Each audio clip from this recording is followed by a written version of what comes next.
जो मेरठ की धरा पर जो क्रांति की धरा है उस पर जो अंतर्राष्ट्रीय जाट संसद की एक महत्वपूर्ण मीटिंग कह सकते हैं, पंचायत तो नहीं कह सकते, पंचायत इस वजह से नहीं कह सकते कि एक तो बारिश का समय था कि आज बारिश बहुत हुई है, कुछ लोग समय से नहीं पहुंच पाए, कुछ नहीं आ पाए और कम है ये समझना पड़ेगा, सभी को मैं बता रहा हूं। तो आज जो हमारे अंतर्राष्ट्रीय जाट संसद के जो राष्ट्रीय अध्यक्ष जी और सभी पदाधिकारी गण, देखो मैं नाम नहीं जानता, इसके लिए हाथ जोड़ करके क्षमा मांग रहा हूं, लेकिन मैं आपको बता दूं कि किसान और मजदूर की जो लड़ाई लड़ रहा है वो हमारा समाज सबसे आगे लड़ रहा है।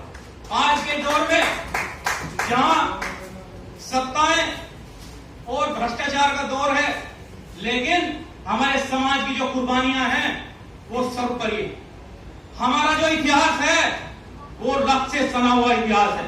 हमें कोई ये नहीं कह सकता कि हमने किसी के साथ समझौता किया है या किसी के साथ कोई बेईमानी की है।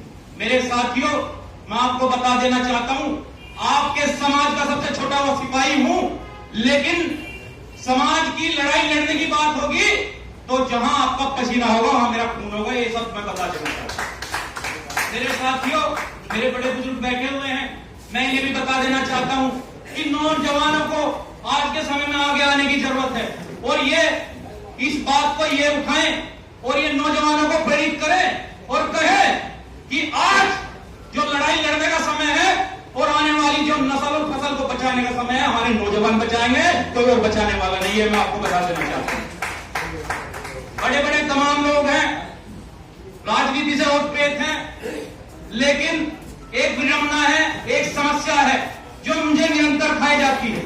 हो सकता है मैं गलत हूं, लेकिन आप बुद्धिजीवी लोग हैं, इस बात को समझना कि जब सत्ता की बात आती है तो तब समाज की बात आती है, लेकिन जब समाज की बात आती है तो वहां सत्ता में बैठे हुए लोग समाज की बात मजबूती से नहीं करते। ये आपको समझना पड़ेगा, आपको उन्हें कहना पड़ेगा कि आप सत्ता में हो, लेकिन इसका मतलब ये नहीं कि आप किसी के साथ समझौता करोगे, पार्टियों के साथ समझौता करोगे। बहुत समस्याएं हैं, आरक्षण की मांग निरंतर चलती आ रही है। आरक्षण के हमारे समिति के अध्यक्ष जी भी बैठे हुए हैं, मैं भी काफी समय से देख रहा हूं, मैं छोटा था तब से मैं देख रहा हूं कि आरक्षण की बराबर मांग चलती आ रही है, लेकिन क्या कहानी है, क्या समस्या है कि सत्ता में आने के बाद उसकी बात नहीं होती, उसकी बात उठाई नहीं जाती। आने वाला भविष्य खतरे में है, समझ लेना। आपको मैं बता देना चाहता हूं कि मेरे साथियों, अब ये जागने का समय है। हमारे अनिल भैया ने एक बार, मैं देख रहा था लाइव आकर के एक बात कही कि अंतर्राष्ट्रीय जाट संसद अब पूंजीपतियों की हो चुकी है। वो मैं समझ रहा था वो किस वजह से कह रहे थे। आज समाज के चुनिंदा लोग बैठे, बड़े खुशी की बात है, नहीं तो अंतर्राष्ट्रीय जाट संसद के अंदर भी कहीं ना कहीं ये भेदभाव वाली बात होती थी। मैंने इनकी बात आज आपको कोट कर रहा हूं। ये लाइन में आए थे, हमारे अनिल भाई बैठे हुए हैं और ये दिख भी रहा था, लेकिन आज मैं जो देख रहा हूं और मुझे तो दिख रहा है कि हमारा समाज परिवर्तन की तरफ को चल रहे हैं। और मैं ये बधाई नितिन बालियान जी को देना चाहता हूं कि इन्होंने मिलकर के, ये तमाम लोग हैं, मैं फिर बताना चाहता हूं, कुछ का मुझे व्यक्तियों का नाम नहीं पता, लेकिन हमारे मित्र हैं, पुराने संबंध हैं, मैं इन्हें और इनके तमाम अंतर्राष्ट्रीय जाट संसद के लोगों को बधाई देना चाहता हूं कि ये नई शुरुआत है।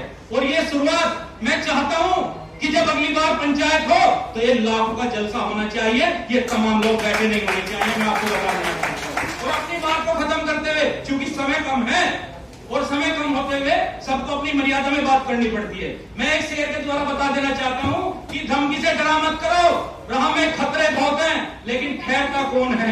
मौत कल आती हो आ जाए, डरता कौन है। और उनके लश्कर के मुकाबले मैं अकेला हूं, मगर फैसला मैदान में होगा कि मरता कौन है। मेरे साथियों, इसी के साथ राम नाम और जाट भगवान, जाट भगवान।